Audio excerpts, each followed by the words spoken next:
di mana kita akan membicarakan mengenai dengan Ibrah Israq Mikraj, dan alhamdulillah hari ini kita bawakan seorang ustaz yang akan membicarakan dengan lebih lanjut lagi mengenai dengan Ibrah Israq Mikraj ini ya. Ya, mungkin Auda mengetahui beliau kalau ada Auda follow Instagram ataupun Facebook beliau.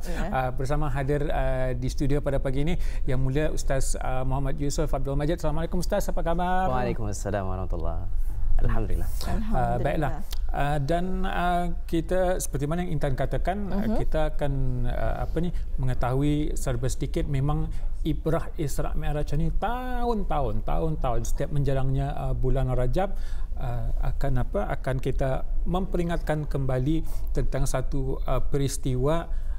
Kalau kita ni susur kembali 1400 tahun yang lalu, mustahil hal ini terjadi, dan mungkin dapat untuk meningkatkan keimanan kita ni sebagai seorang muslim, sebagai seorang mukmin, mungkin apa signifikannya ataupun pentingnya kita ni mengingati kembali ataupun Ibrah Israq Mikraj ini, Ustaz? Alhamdulillah, bismillahirrahmanirrahim. Alhamdulillahirabbil alamin wassalatu wassalamu ala asyrafil anbiya'i wal mursalin sayyidina Muhammad wa ala alihi wa sahbihi ajma'in. Jadi sudah diterangkan tadi bahwasanya Ibrah Israq dan Mikraj ini tahun-tahun memang akan diulang-ulang. Kerana manusia ni kita ni hidup di dalam 3 dimensi masa. Yang pertama sekali adalah masa lalu, yang kedua masa awal ni, dan yang ketiga adalah masa akan datang. Masa lalu adalah bagaimana kita ni mengambil pengajaran yang sudah lampau untuk kita ni terapkan pada hari ini. Kemudian apa yang terjadi pada hari ini adalah persiapan untuk apa yang kita ni akan bawa pada hadapan. Jadi memang manusia ini akan sentiasa belajar daripada history, daripada sejarah kita ni. Dan tatkala kita ni melihat di dalam perkara Isra' dan Mi'raj, ini adalah adanya suatu pengajaran yang luar biasa besar. Allah Subhanahu wa taala berfirman di dalam surah Al-Isra', surah yang ke-17 di dalam Al-Quran, ayat pertamanya, a'udzubillahi minasyaitonir rajim. Subhanalladzi asra bi'abdihi lailan minal masjidil harami ilal masjidil aqsa alladzi barakna hawlahu linuriyahu min ayatina innahu huwas samiul basir. Allah Subhanahu wa taala, Maha suci Allah yang memperjalankan hambanya pada malam hari dari Masjidil Haram ke Masjidil Aqsa di Palestin. Dan Allah Subhanahu wa taala telah menjadikan barakah di kelilingnya untuk menjadikan ianya adalah tanda-tanda kebesaran Allah. Sungguh Allah Subhanahu wa taala itu adalah Maha mendengar dan Maha melihat.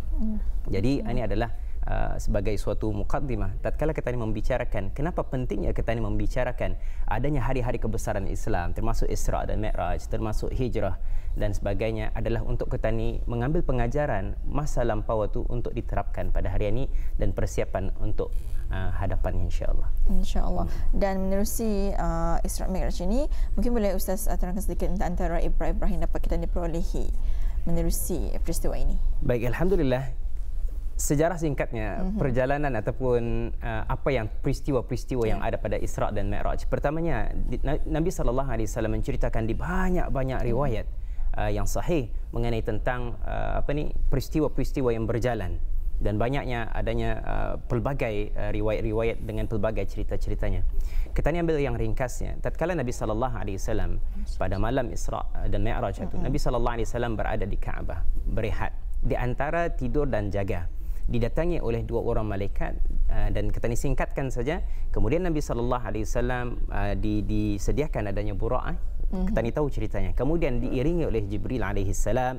Kemudian pergi ke Masjidil Aqsa. Kemudian naik ke langit pertama, kedua, 3, 4, 5 dan 6 dan 7. Dan pada setiap langit itu Nabi SAW berjumpa dengan Nabi Adam alaihissalam, kemudian Nabi Isa dengan Nabi Yahya, kemudian Nabi Yusuf alaihissalam, kemudian Nabi Idris alaihissalam, Nabi Harun alaihissalam, Nabi Musa alaihissalam, dan pada langit yang ke-7 Nabi SAW berjumpa dengan Nabi Ibrahim alaihissalam yang bersandar pada Baitul Ma'mur dan naik lagi kepada Sidratul Muntaha. Dan di sanalah kita ni mengambil pengajaran yang cukup luar biasa, hadiah daripada Allah Subhanahu wa taala, iaitu perintah untuk kita ni menunaikan salat.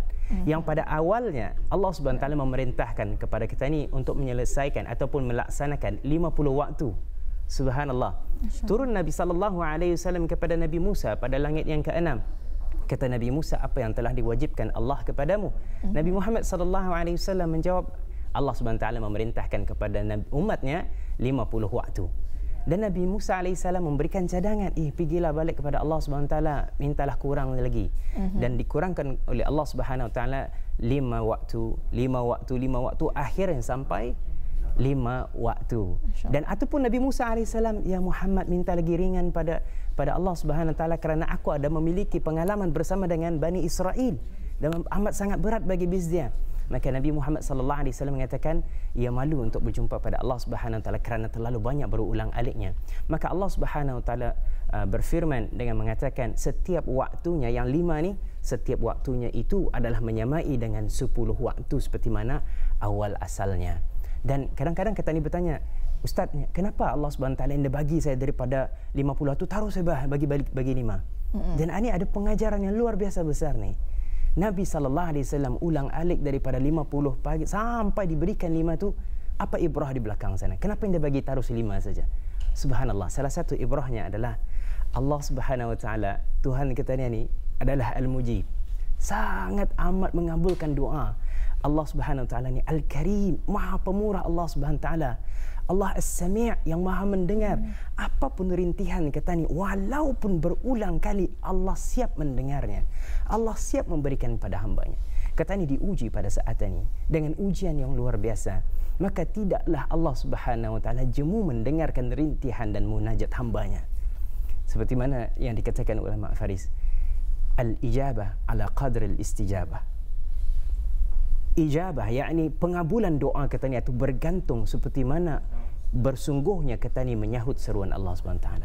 Berapa ramai di antara kata ni yang bangun salat tahajud pada ketika ni untuk meminta pada Allah SWT untuk diangkat kata ni daripada musibah yang terjadi. Maka di sini kita ni membawakan bahawasanya amat sangat penting pada saat ini untuk kita ni sentiasa mengembalikan diri tadi pada Allah SWT.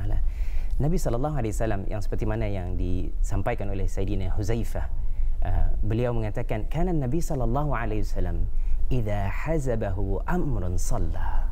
Subhanallah. Tatkala Nabi sallallahu alaihi wasallam seperti mana diceritakan sahabat, tatkala adanya datang kepada Nabi sallallahu alaihi wasallam suatu urusan yang luar biasa besar baginya, yang membimbangkan baginya, shalla, Nabi sallallahu alaihi wasallam akan salat. Sayyidina Abdullah bin Abbas tatkala di dalam suatu perjalanan kemudian disapa oleh seseorang menyampaikan khabar kepadanya bahawa saudaranya meninggal. Sayyidina Abdullah bin Abbas turun daripada kenderaan, menepi di tepi jalan, menunaikan 2 rakaat salat. Dan atala fihima, dan dipanjangkannya di dalam salat 2 rakaatnya itu. Kemudian ia meneruskan perjalanan sambil mengatakan, wasta'inu bis-sabri was-salah wa innaha lakabiratun illa 'alal khashi'in alladhina yadhunnuna annahum mulaqu rabbihim wa annahum ilaihi raji'un. Apa maknanya? Mintalah pertolongan daripada Allah Subhanahu taala dengan sabar dan salat ataupun sembahyangnya bahasa kita ni. Wa innaha lakabiratun illa 'alal khashi'in. Kerana kedua-duanya amat sangat berat kecuali orang yang khusyuk. Jadi kita ni di sini kenapa Nabi sallallahu alaihi wasallam datang suatu urusan besar sembahyang. Abdullah bin Abbas ada datang urusan besar, berita buruk baginya datang kepadanya, ia sembahyang meminta kekuatan daripada yang maha pemilik kekuatan, Al-Qawi. Jadi di sini ini dulu yang dapat kita ni kongsikan mengenai tentang betapa indahnya peristiwa Isra' dan Mi'raj. Kita ni mendapat hadiah yang luar biasa besar daripada Allah SWT, sembahyang. Maka pada saat-saat yang genting, kita ni minta pada Allah akan kekuatan. Saya memang berhajatkan pertanyaan Ustaz tadi, tapi sudah dijelaskan kerana saya ingin bertanyakan pengajaran Isra' Mi'raj yang boleh kita ni ambil sempena dengan adanya wabak ataupun pandemik COVID-19 ni. Nah, dan kita sudah sedia maklum seperti mana yang diumumkan oleh Yang Berhormat Menteri Haliwal Agama bahawa aktiviti-aktiviti ta'mir masjid termasuk juga sembahyang fardu di masjid untuk tempoh 1 minggu ini ditiadakan. Jadi mungkin Ustaz ada mungkin saranan bagi umat Islam apa yang boleh kita ni lakukan dalam seminggu ini dengan tidak dapat kita ni menggunakan masjid. Mungkin contohnya selain sembahyang, mungkin sembahyang berjemaah di rumah macam mana bersama dengan keluarga, kemudian dari sudut dakwah, dari sudut pendidikan kerana kerana ceramah dan kuliah mungkin dibatalkan, bagaimana mungkin boleh apa yang boleh kita laksanakan dalam tempoh seminggu ini? Alhamdulillah, para penonton yang dirahmati Allah Subhanahu wa taala, sesungguhnya Nabi sallallahu alaihi wasallam bersabda, "Innamal a'malu binniyat." Sesungguhnya setiap amal itu ia bergantung pada niatnya. Tatkala seseorang tu ia meletakkan dirinya, ya Allah, aku akan sembahyang berjemaah ya Allah. Kemudian ia tidak mampu disebabkan adanya keuzuran, Allah tetap memberikan pahala tu. Jangan risau di sana. Innamal a'malu binniyat. Walaupun hati kita ni, ya Allah, yang memang kaki masjidnya orang, kalau orang kaki masjid ditutup masjid atau ya Allah, jantungnya tu bergantung di masjid, bah. Seperti mana Nabi sallallahu alaihi wasallam bersabda, antara 7 golongan yang dijanjikan oleh Allah Subhanahu wa taala adanya naungan pada hari akhirat nanti itu adalah salah satunya adalah orang yang sentiasa hatinya tu, jantungnya tu bergayat di masjid ataupun bergantung di masjid. Yakni sentiasa akan mau ke masjid. Ya, tetapi dalam situasi yang kita ni hadapi pada saat ini, kita ni mengikuti apa yang disarankan oleh ulul amri, dan itu adalah wajib. Tatkala ditutup dulu buat sementara, itu adalah atas kemaslahatan yang lebih besar lagi. Maka kita ni memahami bahawasanya bukan untuk diri kita ni saya, tetapi kita ni menjaga orang keliling kita ni. Maka tatkala adanya keperluan untuk ditutup masjid, adakah kita ni berhenti daripada mendapatkan pahala berjemaah? Sungguh pada saat inilah kita ni belajar untuk membawa semua ahli keluarga kita ni yang dulunya kita ni solat seorang-seorang pergi ke masjid. Nah, sekarang mungkin kita ni diajarkan oleh Allah Subhanahu wa taala untuk sama-sama jom kita ni sembahyang berjemaah bersama-sama. Dulu mungkin ayahnya pergi ke masjid, mungkin anak istrinya bersendirian di rumah tanpa ada seorang-seorang sembahyang di bilik masing-masing mungkin. Tetapi pada saat-saat macam ni, kita ni masih tidak dikecualikan kalau dapat berjemaah di masjid, mengeratkan silaturahim di dalam keluarganya. Kemudian kalau tidak mampu solat berjemaah di rumah pun, Nabi SAW mengajarkan kita ni as-salatu ala waqtiha. Apa sebaik-baik amal itu? Sebaik-baik amal itu adalah salat pada waktunya. Kalau hati kita ni ingin pergi ke masjid berjemaah tetapi ada keuzuran dan yakni ditutup itu, maka niat kita ni mendapatkan solat berjemaah itu tetap ada, insya-Allah. Allah tetap beri, jangan khawatir. Dan yang kemudian yang keduanya, untuk menunjukkan kita ni benar-benar ingin bersolat berjemaah itu, kalau tidak mampu pun salat pada waktunya. Salat pada waktunya. Alhamdulillah, memang cukup jelas dengan penjelasan Ustaz. Pun hal ini sebetulnya ianya memberi sekuat manapun ujian dan musibah yang menimpa kita, jadikan solat sebagai kekuatan, ya, seperti mana yang telah dilakukan oleh para nabi yang terdahulu. Jangan biarkan diri kita diperhambakan oleh emosi dengan ujian-ujian yang melemahkan kita, ya. Alhamdulillah. Dan mungkin juga pada ketika ni kita ni dilanda ketakutan, doubt and confusion, dan mungkin kita ni boleh ambil balik sirah berkenaan dengan Isra' Mi'raj. Tatkala Nabi menyampaikan kepada umat beliau waktu-waktu di Makkah yang beliau yang baginda Isra' dan Mi'raj, ada yang panik. Pasal dulu siapa akan percaya tentang perjalanan ni, sehingga yang membenarkannya Sayyidina Abu Bakar As-Siddiq. Jadi jadi trauma ataupun kepanikan itu ada zaman itu. Mungkin zaman masa ni pandemik ni, bagaimana mungkin saranan Ustaz trauma-trauma ataupun paranoia yang ada di kalangan masyarakat, macam mana kita ni boleh menenangkan, dan kita ni mungkin mempunyai semangat seperti mana Abu Bakar yang tenang dan mempunyai iman yang kukuh. Baik, bismillahirrahmanirrahim. Jadi tatkala peristiwa Isra' dan Mi'raj terjadi, ianya suatu mukjizat. Bila mukjizat, maknanya ianya di luar daripada akal manusia dapat mencapainya. Saat itu iman diperlukan. Tanpa iman tidak akan mungkin kita ni dapat yakin dalam hal ini, sebab ianya adalah perkara yang gaib.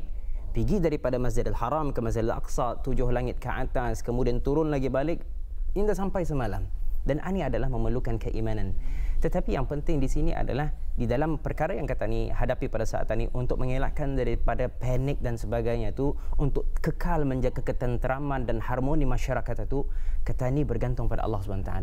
Allah SWT berfirman, Wa ilqalanna Allah SWT berfirman tatkala manusia itu semuanya dalam keadaan huru-hara di dalam peperangan Ahzab itu, ada orang-orang munafik mengatakan, jangan kita ni melawan bizdia, takutlah kepada bizdia ni. Tetapi Allah Subhanahu Wa Taala memasukkan dalam Al-Quran mengenai tentang kata-kata orang beriman ini, fazadahum imana, bahkan bertambah lagi iman bizdia tatkala waktu-waktu genting itu dengan mengatakan apa? Wa qalu hasbunallahu wa ni'mal wakil.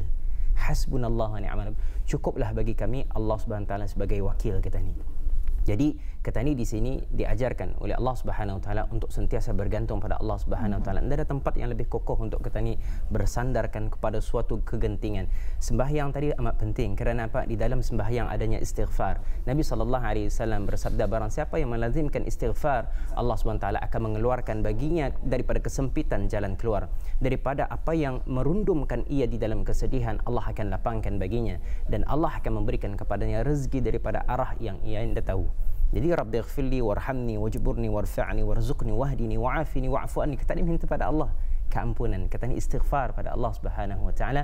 Maka di sana kita ni meminta pada Allah jalan keluar. Mudah-mudahan kita ni kekal di dalam ketentraman dan harmoni dalam masyarakat, insya-Allah. Baiklah Ustaz. Jadi dalam kita ni menyimpulkan perbicaraan kita ni pada pagi ini, mungkin ada sebarang saranan, nasihat yang mungkin Ustaz ingin sampaikan buat diri kita ni bersama dalam sama-sama kita ni memperingati Isra' dan Mi'raj untuk tahunan ini. Bismillahirrahmanirrahim. Jadi di dalam sebagai kata-kata penutup saja, bahawasanya di dalam pengajaran Isra' dan Mi'raj, kita ni mengetahui sebelum terjadinya Isra' Mi'raj, Nabi SAW menghadapi situasi yang sangat-sangat memedihkan, diboikot, para sahabat banyak yang kena siksa dan sebagainya. Allah menghadiahkan Isra' dan Mi'raj, dan kemudian dia menghadiahkan lagi dengan hadiah-hadiah sembahyang ini.